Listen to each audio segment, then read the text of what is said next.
Hello प्यारे बच्चों, welcome back to your YouTube channel. And आज हमने यूट्यूब में हमारा जो चैनल का नाम है बच्चों, स्कूल बडी को चेंज करके आफ्टर स्कूल किया है। आफ्टर स्कूल के नाम से आपको हमारा चैनल दिखेगा, है ना। क्योंकि स्कूल बडी का जो यूआरएल है वो ऑलरेडी किसी और ने ले रखा है, तो हमने अब आफ्टर स्कूल इसको कर दिया है। ठीक है, आपको ये चेंज करते हुए मिलेगा। अब आपको यूट्यूब पे आफ्टर स्कूल सर्च करना पड़ेगा। आफ्टर स्कूल भी बहुत अच्छा नाम है। ठीक है, इसके नाम से आपको यूट्यूब पे दिखेंगे हम। अभी स्कूल बडी दिख रहा है, लेकिन इसको चेंज करके आफ्टर स्कूल कर दिया गया। आफ्टर स्कूल मतलब स्कूल के बाद, जैसे आप स्कूल से घर जाओगे तो उसके बाद हम आपको फुल सपोर्ट देंगे पढ़ाने के लिए। ठीक है, हमारी टीम भी रेडी हो रही है, जल्दी आपको टीम से भी मिलाया जाएगा। चलो स्टार्ट करते हैं अगेन हमारी जो इंपॉर्टेंट सीरीज है, most expected and toughest question of class 9 by Ankit Jaiswal. My name is Ankit Jaiswal और आज मैं आपके सामने इतने टफेस्ट और मोस्ट एक्सपेक्टेड क्वेश्चंस लेकर आ रहा हूँ जो कि एग्जाम में आ सकते हैं। अब ये रहा पहला क्वेश्चन और आज हम chapter number 11 surface area and volume की बात कर रहे हैं बच्चों। और हम सबसे पहले यहाँ पर कोन को लेकर बात कर रहे हैं। इस वीडियो में हम सारे कोन के इंपॉर्टेंट क्वेश्चंस कर लेंगे। तो पहले मैं थोड़ा बेसिक बता देता हूँ कोन के बारे में, है ना। कोन देखो, आइसक्रीम वाला जो कोन होता है ना, जिसमें आप आइसक्रीम खाते हो। देखो वॉल्यूम क्या होता है और एरिया क्या होता है, पहले आप ये चीज़ समझो। वॉल्यूम का मतलब होता है सर, है ना। हमारे पास देखो एक बहुत बढ़िया टूल है, इस टूल में भी आपसे हम मैथ्स पढ़ा सकते हैं। हाँ, तो मैं वॉल्यूम की बात कर रहा था। वॉल्यूम का मतलब क्या होता है बच्चों, कि आप कितनी चीज उस किसी थ्री डायमेंशनल ऑब्जेक्ट के अंदर फिल कर रहे हैं, है ना। जैसे सपोज आप सुबह सुबह दूध लेते हैं, है ना। कहाँ गया हमारा वो कंपास, ये तो वो है, एक सेकंड रुको, मैं कुछ अच्छी चीजें बताना चाह रहा था। मुझे अभी दिखाएंगे टूल्स कहाँ गए। टूल्स तो ये रहे, टूल्स में स्क्रीनशॉट स्पॉटलाइट, ये नहीं नहीं नहीं नहीं, ये भी नहीं। ऑब्जेक्ट बूथ, ऑब्जेक्ट बूथ भी नहीं यार, क्या था वो, ये क्या आ गया, इसको कैंसिल करना पड़ेगा। ये क्या आ गया, ठीक है चलो कुछ नहीं आया, छोड़ो अभी बाद में बताऊंगा, नेक्स्ट वीडियो में बताऊंगा। टूल्स आप इसी में दे ध्यान दो। ये हमने कौन बना लिया, अपने हाथों से कौन बनाया। इसमें कितनी आइसक्रीम आएगी वो आपको कौन बताएगा, वॉल्यूम बताएगा। या इसके अंदर कितना पानी आ सकता है, कितना दूध आ सकता है ना। आप सुबह सुबह दूध लेते हैं तो वो दूध की जो तपेली होती है सिलेंड्रिकल फॉर्म में होती है, इस तरीके से होती है। तो ये क्या बन गया बच्चों, सिलेंडर बन गया। अब इसमें कितना दूध आएगा वो कौन बताएगा, वॉल्यूम बताएगा। और वॉल्यूम ऑफ सिलेंडर क्या होता है, वॉल्यूम ऑफ सिलेंडर क्या होता है, पाई आर स्क्वायर एच, है ना। अगर आपको आपके घर की जो तपेली है उसकी रेडियस आप नाप लो स्केल से, और उसकी हाइट नाप लो स्केल से। ठीक है, आप मेजर कर सकते हैं radius and height. You can do it at your home, at your own risk. Okay, so radius और हाइट अगर आप कैलकुलेट कर सकते हैं, आपकी जो तपेली है, बकेट है, ठीक है, तो आप वहाँ बता सकते हैं कि इस तपेली के अंदर, इस कंटेनर के अंदर कितना दूध आ सकता है। और उसी को हम बोलते हैं वॉल्यूम। कितना लिक्विड एक object, three dimensional object hold कर सकता है, कितना उसके अंदर आ सकता है, वही होता है वॉल्यूम। जैसे हम आइसक्रीम खाते हैं तो कोन जो होता है पूरा फिल होता है ना। तो वो क्या बता रहा है, वॉल्यूम बता रहा है। और वॉल्यूम का फॉर्मूला क्या होता है, 1/3 πr²h। ये किसका होता है, कोन का होता है। तो ये चीज़ बताती है वॉल्यूम क्या होता है। ठीक है, अब जैसे आपके पास सिलेंडर हो गया, स्फीयर हो गया, हेमिस्फीयर, है ना। जो आपकी कटोरी होती है, आप घर में जो खाना खाते हो किस में खाते हैं, कटोरी में खाते हैं। जिसको इंग्लिश में हम बोलते हैं बाउल और हिंदी में बोलते हैं कटोरी। इस कटोरी में कितनी दाल आएगी, कितना दही आएगा। अभी गर्मी का सीजन चल रहा है तो लोग दही खा रहे हैं इसके अंदर, है ना। कितनी दाल आएगी, दही आएगा, या कितनी सब्जी आएगी, तो ये कौन बताएगा, वॉल्यूम बताएगा। तो वॉल्यूम का सिंपल सा मतलब है कितनी क्वांटिटी एक थ्री डायमेंशन ऑब्जेक्ट के अंदर आ सकती है। और वो किस फॉर्मूले से निकलेंगे, 2/3 πr³ ठीक है। वॉल्यूम ऑफ हेमिस्फीयर क्या होता है, 2/3 πr³। तो ये कुछ मैं आपको बेसिक आइडिया दे रहा हूँ कि वॉल्यूम का मतलब क्या है। एरिया का मतलब क्या होता है, space occupied by an object. Suppose ये स्क्वायर है, इसकी साइड्स 2 2 2 है ना। तो इसने कितना स्पेस ऑक्यूपाई करा वो हम कैसे पता करेंगे, क्योंकि ये एरिया क्या होता है, लेंथ इनटू विड्थ होता है। लेकिन ये स्क्वायर है तो इसकी लेंथ और विड्थ दोनों ही इक्वल है। तो क्या बन जाएगा, L×L, मतलब साइड इंटू साइड। ध्यान देना बच्चों, क्या कॉन्सेप्ट सिखाया गया। सो 2 × 2 = 4, ठीक है। सो ये एरिया मतलब कि अगर सपोज एक रेक्टेंगुलर बुक है, वो कितना स्पेस ऑक्यूपाई कर रही है। सपोज एक टेबल बनाता हूँ, आपको कॉन्सेप्ट सिखा रहा हूँ, ध्यान देना बच्चों। जो क्लास में आप सीखते नहीं हो वो सिखाने की कोशिश कर रहा हूँ। एक टेबल है, ठीक है, इस तरीके से। इस टेबल के ऊपर एक बुक रखी है, तो ये बुक ने जो स्पेस ऑक्यूपाई किया है ना उसको हम बोलते हैं एरिया। समझ गए? बस इतनी चीज समझ गए तो काम हमारा हो चुका है। आई होप मैंने आपको कोशिश की है यहाँ पर कुछ कॉन्सेप्ट सिखाने की जो आपको हेल्प करेंगे। अब मैं आपको यहाँ पर सबसे पहले कौन पढ़ाने जा रहा हूँ, तो कौन के कुछ फॉर्मूलेस बता दूँ। देखो ये कौन हो गया, ये इसकी रेडियस, ये इसकी हाइट, ठीक है। ये क्या हो गई बच्चों, हाइट हो गई, है ना, जिसको मैं एच से रिप्रेजेंट कर रहा हूँ, ये रेडियस होगी, और इसको बोलते हैं स्लैंट हाइट, ठीक है। तो वॉल्यूम जो होगा कोन का, वॉल्यूम ऑफ कोन होता है 1/3 पाई आर स्क्वायर एच। फिर एक होता है curved surface area. Curved surface area मतलब जैसे ये वाला है। कर्व्ड सरफेस में आपको कुछ नहीं करना, देखो ध्यान से समझो। कर्व्ड सरफेस एरिया में टॉप और बॉटम का हम एरिया हटा देते हैं, टॉप और बॉटम का एरिया हटा देते हैं, तो फिर बचा कौन सा, अगर मैं सपोज इस सर्कल को हटा दूं, तो सर्कल का एरिया क्या होता है, पाई आर स्क्वायर, ध्यान से देना, तो इसको हटा देंगे, तो बचा कौन सा, कर्व्ड सरफेस, ये, ठीक है, ये कर्व्ड सरफेस हो गया। तो इसका फार्मूला क्या हो जाएगा, कर्व्ड सरफेस का पाई आर एल, क्योंकि इसमें रेडियस इंक्लूड हो रही है और स्लैंट हाइट इंक्लूड हो रही है, तो ये क्या हो जाएगा, पाई आर एल। अब कर्व्ड सरफेस एरिया हो चुका है, उसके बाद बचा है total surface area. Total surface area में क्या होता है, जो सर्कल का एरिया है जो हमने हटाया था वो भी इंक्लूड कर लेते हैं।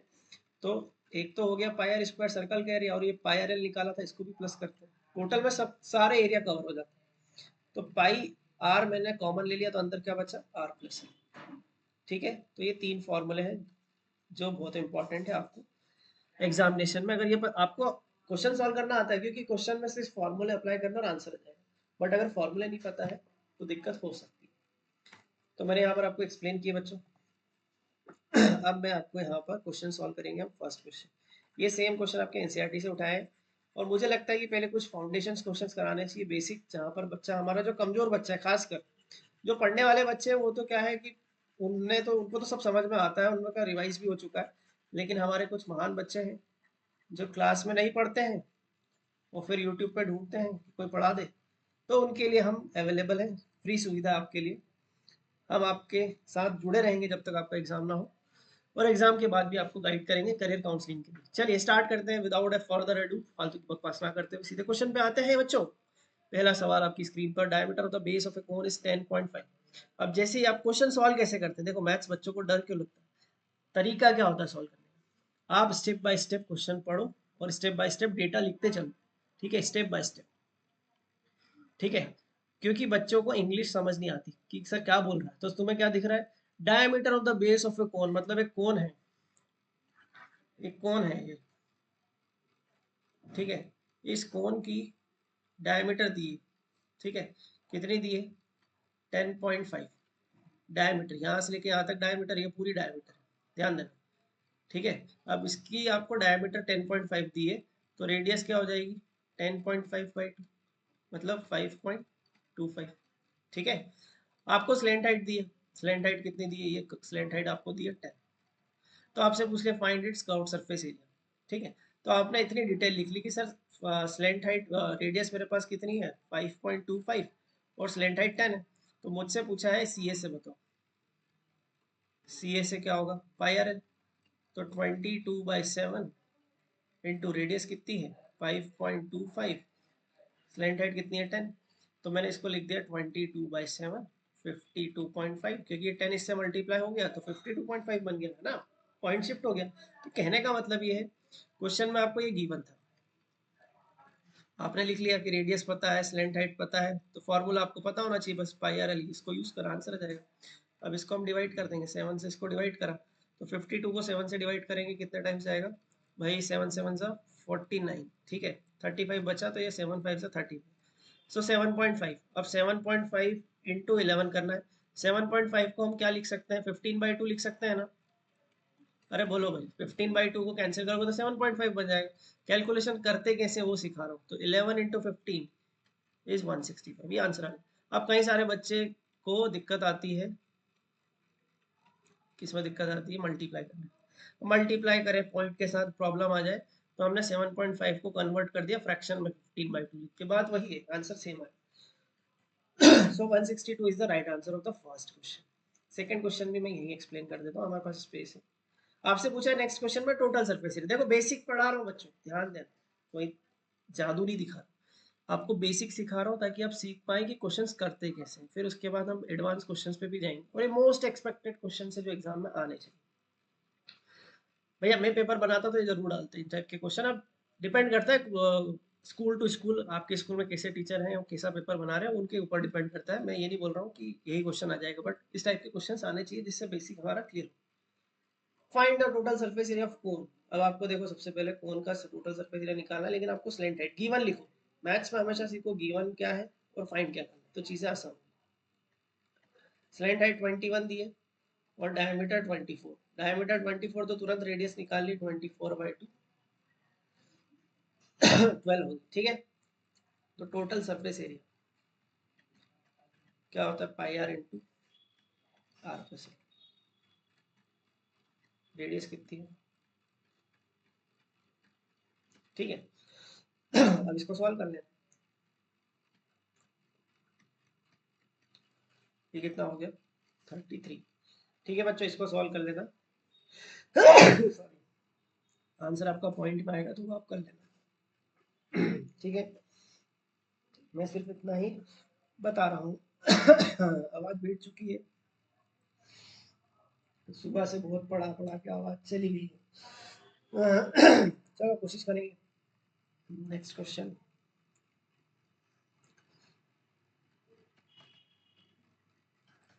सबसे पहले गिवन, ठीक है। आपको टेंट दिया है जिसकी हाइट कितनी है, तो इस तरीके से टेंट बनता है,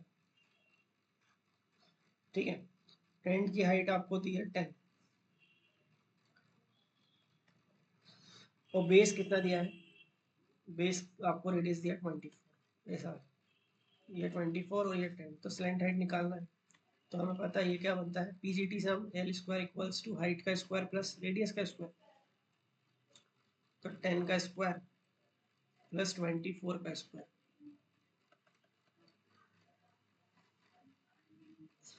तो L is equals to under root of 676, मतलब कितना हो गया 26, ठीक है। सो एल की वैल्यू हमारी आ चुकी है। तो आपसे स्लैंट हाइट पूछा था, देखो फर्स्ट क्वेश्चन का आंसर आ चुका है। अब दूसरा क्या पूछा है, दूसरा पूछा है कॉस्ट ऑफ कैनवास। तो कैनवास की कॉस्ट निकालना है, तो सबसे पहले आप इसका सी ए से निकालो, क्योंकि जो टेंट है बनता है उसमें कर्व्ड सरफेस एरिया आता है। देखो टेंट बनाने के लिए हमें कर्व्ड सरफेस चाहिए, इसका फॉर्मूला क्या होता है, पाई आर एल 22/7 और रेडियस कितनी दी हुई थी, रेडियस हमारी 24। अब क्वेश्चन में एक चीज बहुत इंपॉर्टेंट मेंशन है बच्चों, कि 1 मीटर स्क्वायर का जो कॉस्ट है वो कितना है, 70 रुपीज है, ठीक है। मतलब अगर आप 1 मीटर स्क्वायर का कपड़ा बनवाएंगे, 1 मीटर स्क्वायर का अगर कैनवास खरीदेंगे एक टेंट बनाने के लिए, तो 70 रुपये आपको देने पड़ेंगे, ठीक है। तो हमारे पास कितने मीटर स्क्वायर का कपड़ा हो गया, ये आपका एरिया आ चुका है, इतना मीटर स्क्वायर का आपका एरिया है। क्वेश्चन बोल रहा है कि 1 मीटर स्क्वायर में 70 रुपीज लगते हैं, तो ये इतने मीटर स्क्वायर में कितने होंगे, तो 70 से इसको सिंपल क्या करो, मल्टीप्लाई करो, ठीक है। 70 से कैंसिल करा तो कितना हो गया 10। अब मल्टीप्लाई कर लेंगे तो 22 इंटू 26 इंटू 24, 240 कर दिया इसको, है ना। 24 इंटू 10 240। अब ये कैलकुलेशन मैं आपके भरोसे छोड़ रहा हूँ, याद कर लेना। कैलकुलेशन वाला पार्ट आप कर सकते हो, मैं कॉन्सेप्ट सिखा रहा हूँ, ठीक है। तो इसका आंसर इसको मल्टीप्लाई करके आपको मिल जाएगा। चलो नेक्स्ट क्वेश्चन में। थोड़ा गला साथ नहीं दे रहा क्योंकि बहुत सारी क्लासेस हो गई, आज सुबह से पढ़ा रहा हूँ। सुबह 8 बजे से लेकर अभी बज रही है शाम की 6, तो बहुत ज़्यादा समय हो चुका है। अब आपको एक टारपोलिन है जिसकी लेंथ दी हुई है कितनी, लेंथ 3 मीटर है, और इससे आपको टेंट बनाना है जिसकी हाइट क्या होनी चाहिए, टेंट की हाइट, ठीक है। टेंट की हाइट होनी चाहिए 8 और रेडियस कितनी होनी चाहिए 6। तो अगर टेंट आपको स्लैंट हाइट चाहिए, ठीक है। अब क्वेश्चन में ही दिया, देखो सिंपल सी बात है, आप आपने कहीं ना कहीं आपकी लाइफ में कपड़े सिलवाए होंगे, है ना। कपड़े नहीं सिलवाए हो तो आपने स्कूल ड्रेस बनवाई होगी। तो स्कूल ड्रेस का जो कपड़ा होता है ना, कपड़ा कैसा होता है, इस तरीके से रेक्टेंगुलर शेप में होता है। इस तरीके से कपड़ा आप जो शॉप से परचेस करते हो, इस तरीके से लंबाई, है ना, इसकी लेंथ भी होती है, उसकी विड्थ भी होती है, तो रेक्टेंगुलर फॉर्म में होता है। फिर आप किसको देते हो ये कपड़ा, टेलर को देते हो। टेलर उसको स्टिच करता है ना। टेलर क्या करता है, उसको स्टिच करता है, ठीक है। अब जब वो स्टिच करेगा, टेलर जब स्टिच करता है मतलब सिलता है ना, तो क्या होता है, कई सारा वेस्टेज निकलता है। क्या निकलता है? वेस्टेज निकलता है। तो वो जो वेस्टेज कपड़ा है वो तो कोई काम का नहीं। तो क्वेश्चन में इसी तरीके से कंडीशन दी है कि आप जब तारपोलिन का कपड़ा ले रहे हो तो उस कपड़े का नाम तारपोलिन है। जैसे कॉटन का कपड़ा होता है, सिल्क का होता है, सब तारपोलिन है। तो उस कपड़े की लेंथ क्या होगी, ये लेंथ पूछी आपसे, और विड्थ आपको दी 3। तो आप जब कपड़ा ले रहे हो, ठीक है, तो उसको जब स्टिच करवाओगे, उसको जब सिलवाओगे, बोला assume that the extra length of material that will be required for stitching margins and wasting in cutting. इसको मैं समझा देता हूँ, इंग्लिश क्या है, इंग्लिश समझना बहुत important। लाइफ में एक चीज आना चाहिए आपको, इंग्लिश, क्योंकि अगर इंग्लिश मीडियम स्कूल से पढ़ रहे हैं तो अगर इंग्लिश समझ नहीं आएगी तो मैथ्स नहीं हो पाएगा। ठीक है, क्योंकि सवाल ही नहीं समझ आता, बच्चों ही बोलते सर समझ नहीं आता सवाल क्या बोल रहे हैं। जब हम सवाल नहीं समझेंगे तो क्वेश्चन सॉल्व नहीं होगा। तो सबसे पहले देखो, क्वेश्चन में दिया है कि जब हम वो जो कपड़ा निकलता है, वेस्टेज कपड़ा दिया आपको, कि जो वेस्टेज कपड़ा आता है वो आता है 20 सेंटीमीटर। मतलब आप जब टेंट बनवाओगे तो 20 सेंटीमीटर कपड़ा क्या जाएगा, वेस्ट में जाएगा, मतलब खराब जाएगा। तो वो कपड़ा हम क्या कर देंगे, माइनस कर देंगे। अब सबसे पहले हम क्या निकालेंगे, इसका सी एस, जो कि होगा पाई आर एल। ठीक है, हमारे पास रेडियस है और हमारे पास हाइट है, तो हम इसकी वो निकाल लेंगे, स्लैंट हाइट, जो कितनी हो जाएगी, 8 का स्क्वायर 64, 6 का स्क्वायर 36। ठीक है, तो ये हो गया 10। तो ये बन जाएगा 3.14।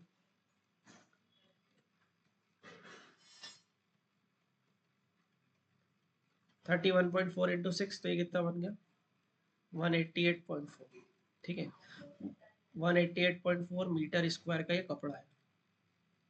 अब इसमें से हमें 20 सेंटीमीटर क्या करना है, इसको हटाना है। तो 20 सेंटीमीटर को मीटर में करना है, 20 डिवाइड बाई 100, मतलब कितना होगा, 0.2 मीटर।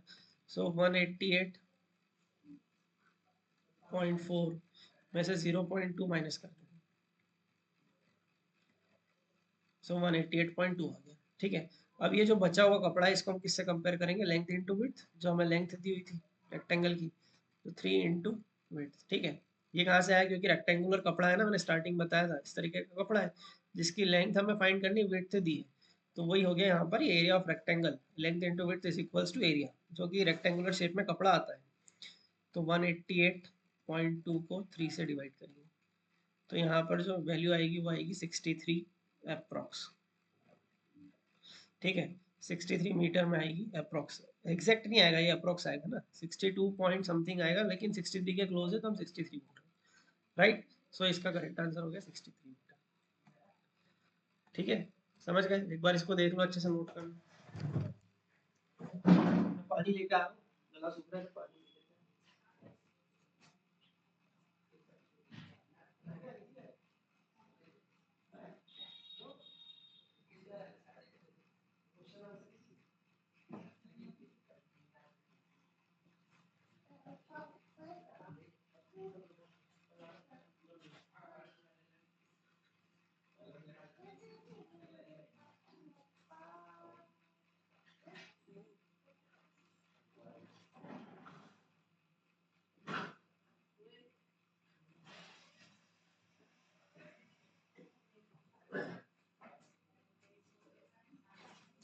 चलिए बच्चों, नेक्स्ट क्वेश्चन, पानी पी के आ गया हूँ, थोड़ा गले में जान आ गई है।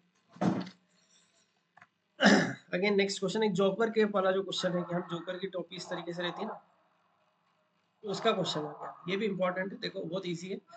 एक जोकर की केप बनानी है राइट सर्कुलर कोन के फॉर्म में, जिसकी रेडियस आपको दी है 7 और हाइट कितनी दी है, हाइट है 24। ठीक है, आपसे पूछा find the area of the sheet required to make 10 such cap. हमें ऐसी कितनी टेप कैप बनानी है, 10 कैप बनानी है। ठीक है, तो आपसे एरिया पूछा है, चलो करते हैं, कोई दिक्कत नहीं।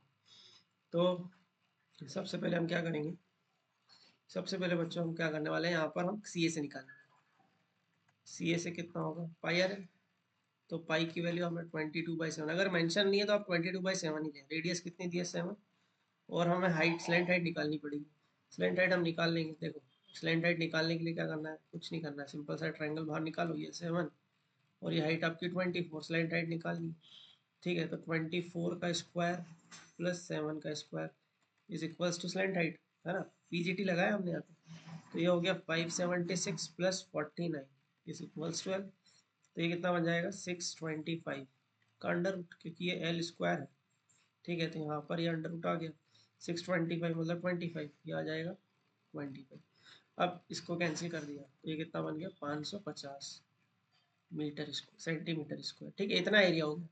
ठीक है, तो एक कैप, ध्यान देना ये जो एरिया है एक कैप का है। ऐसे हमें कितनी कैप बनानी है 10 सच कैप्स, मतलब 10 कैप्स बनानी है हमको। तो एक कैप की जो एरिया है वो कितना है 550 है, तो 10 का कितना हो जाएगा 550 इंटू 10 जो कि होता है 5500। ये आपका राइट आंसर।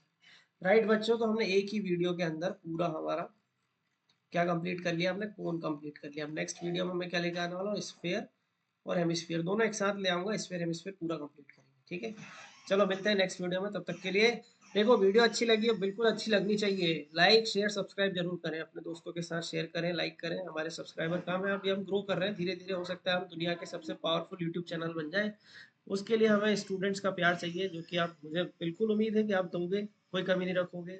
और अगर फिर भी इस वीडियो में आपको कुछ चीज़ समझ नहीं आई है तो कमेंट सेक्शन में बोले, कुछ टॉपिक्स और आप पढ़ना चाहते हैं वो भी आप कमेंट सेक्शन में हमें बता सकते हैं, बिल्कुल भी घबराने की जरूरत नहीं है। और कोई डाउट आ रहा है किसी पर्टिकुलर क्वेश्चन में वो भी कमेंट में करें, हम उसका आंसर आपको जरूर करेंगे। चलो बाय बाय, टेक केयर, पढ़ते रहें, एग्जाम का सीजन है, अपना टाइम बिल्कुल भी वेस्ट ना करें। बाय बच्चों, बाय।